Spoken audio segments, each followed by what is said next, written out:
Start over completely. Okay. Good morning, guys. My name is Naomi Turner.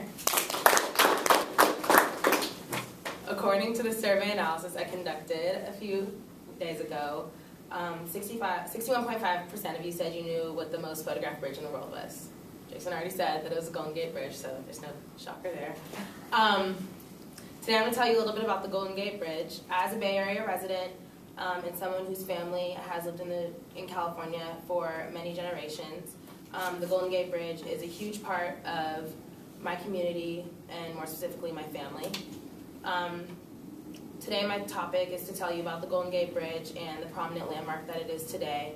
I'm going to tell you a little bit about the history of the Golden Gate Bridge, the history that it's made, and what it means to the community. Hopefully from my presentation you'll understand a little bit more about this prominent landmark and why it's so special to me. So the Golden Gate Bridge began being built in 1933, and it was built by a man named Joseph Bierman Strauss.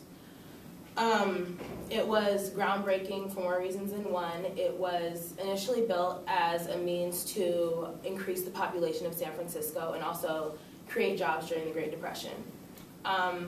It was also groundbreaking in a sense that it was the first, I guess, construction work that used a mixer for concrete, and it was also the first that used safety nets for the construction workers.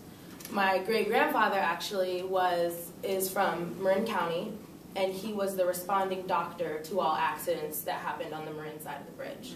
So he made a lot of money doing that, and that kind of set up the groundwork for my family and was a big accomplishment in his career as a physician. Some other facts about the bridge that make it special is obviously its orange paint. It's actually called an orange vermilion, and the reason it's painted that color is to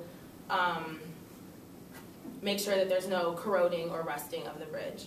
The cables are actually 572 wires spun together, and the suspension is 4,200 feet, which makes it one of the longest suspension bridges in the world that's still active today.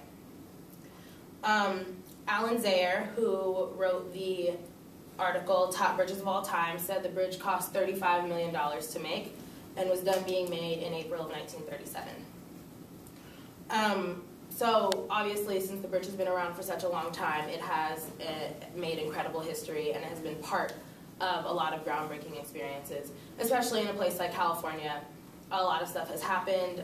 The bridge has been around for all of that, but one of the most significant things that it's been around for, other than being, you know, the backdrop in multiple movies such as James Bond movies, and also being one of the top places, unfortunately, where people commit suicide, is also known for its relation with Angel Island. In